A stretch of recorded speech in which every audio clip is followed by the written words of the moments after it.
नमस्ते व्यूअर्स, आपका स्वागत है जयपुर डायलॉग यूएसए पे। आ, आपसे अनुरोध है, प्लीज लाइक, सब्सक्राइब और सपोर्ट करें हमारे चैनल को। और लोगों को बताएं कि हम आपसे क्या चर्चा कर रहे हैं। चलिए, आज की बात इस बात से शुरू करूंगा मैं कि 4-5 दिनों के लिए मैं बाहर गया हुआ था। यहाँ पे यूएस में एक हिंदू यूनिवर्सिटी ऑफ अमेरिका है, जिसका वेलनेस रिट्रीट था, स्पिरिचुअलिटी, योगा, आयुर्वेद के बारे में। उसकी चर्चा बाद में करेंगे। लेकिन आज मैं ये कहना चाहता था कि जब इन 4 दिनों के बाद जब मैं वापस आया तो पता चला कि अरविंद केजरीवाल जी अंदर हैं, सेवा कर रहे हैं 14 बाय 8 फुट की जेल की सेल में। और राहुल गांधी ने खतरा ऐलान कर दिया है कि अगर बीजेपी पावर में आती है और नरेंद्र मोदी की सरकार ने अगर कॉन्स्टिट्यूशन बदला तो तो खून खराबा होगा, ब्लड बाथ होगा। ये बहुत ही महत्वपूर्ण बात है, इनको छोड़ना नहीं चाहिए।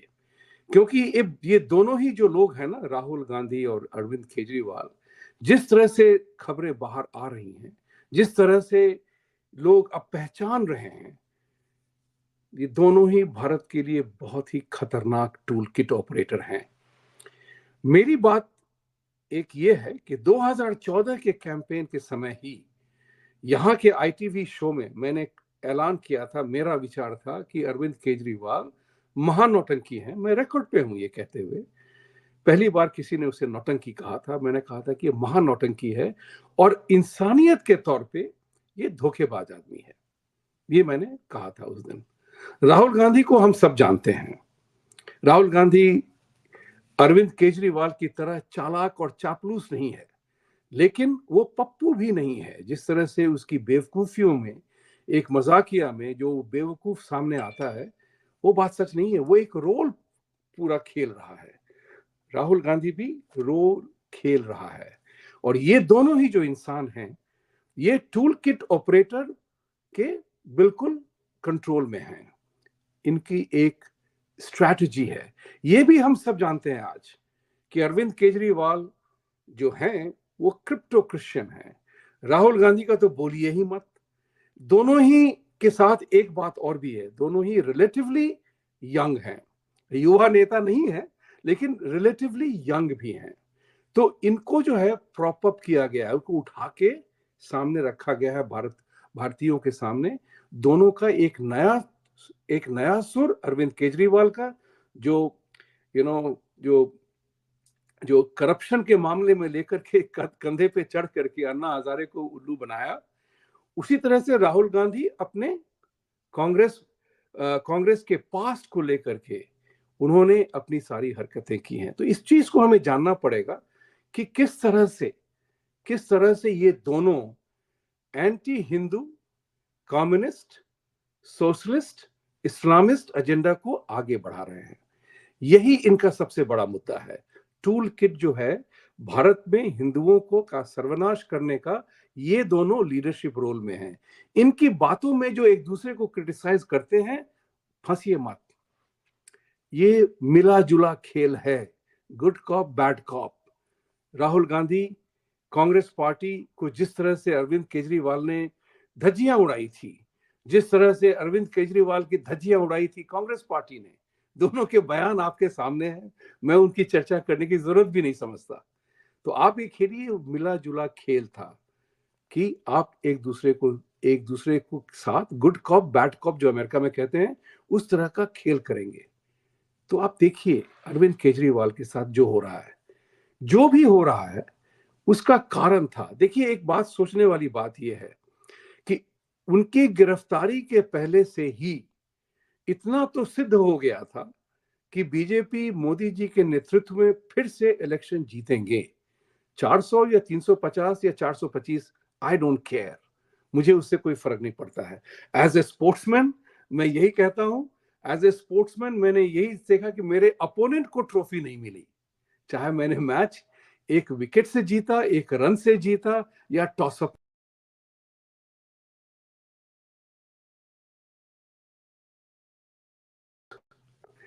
सो उसके कारण ये बात बहुत जरूरी होती है कि बीजेपी जीते, दैट इज महत्वपूर्ण। लेकिन राहुल गांधी का जो ये थ्रेट है बड़ा सीरियस है, इसको मजाक में ले भी ना, क्योंकि उनके बारे में एक ऐतिहासिक एग्जाम्पल है कि जितनी बार वो बाहर गए हैं देश में कुछ न कुछ वायलेंस होता रहा है, उसका वो ट्रैक रिकॉर्ड है। जब राहुल गांधी ये बोलता है कि यहाँ ब्लड बाथ होगा और इसके बारे में मीडिया कुछ नहीं बोलती है, this is also very important to note. जब यहाँ पे डोनाल्ड ट्रंप ने ये कहा था ऑटोमोबाइल सेक्टर और इकोनॉमी के नाम पे, उन्होंने कहा था कि there will be a blood bath in auto sector, blood bath शब्द को यहाँ पे बतंगड़ बनाया गया कि ट्रंप डिक्टेटोरियल है जो जो वो ब्लड बाथ की बात कर रहा है। लेकिन राहुल गांधी ने कह दिया तो लोग उसे पप्पू मान के छोड़ देते हैं।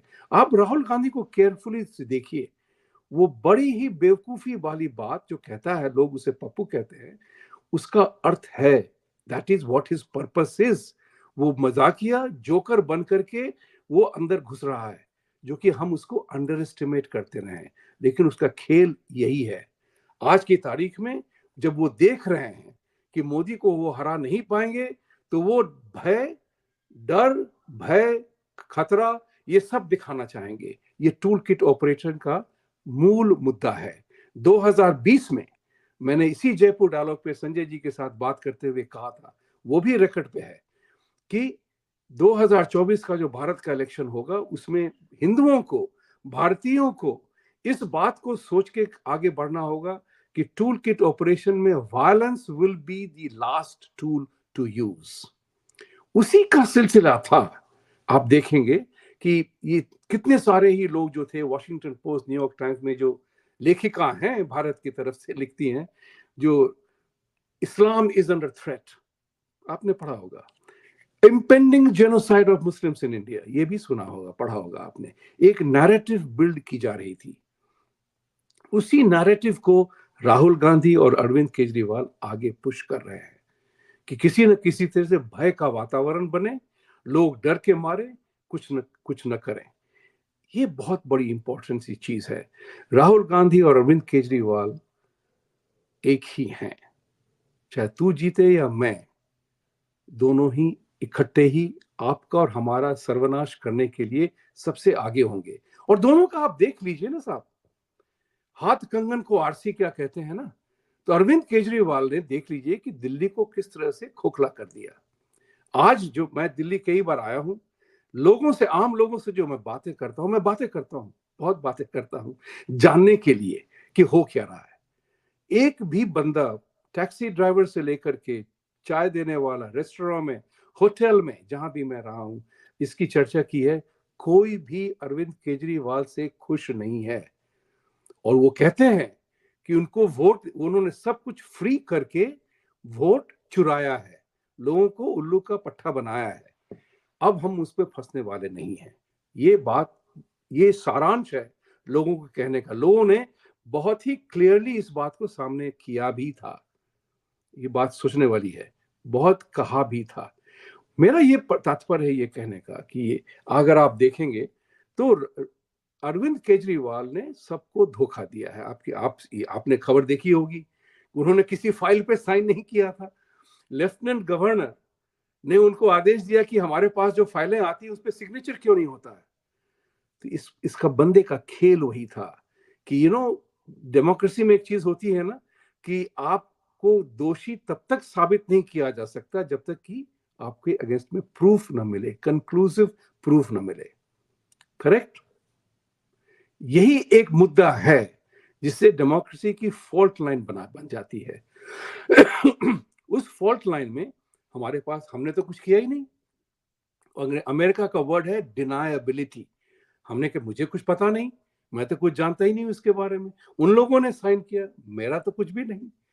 तो ये जो था डिनायबिलिटी का जो खेल है अरविंद केजरीवाल का, यही मूल था इसका, जो हर एक फॉल्ट लाइन का एडवांटेज ले रहा है। राहुल गांधी की बात देखिए आप, उसी तरह से वो भी फॉल्ट लाइन का यूज कर रहा है।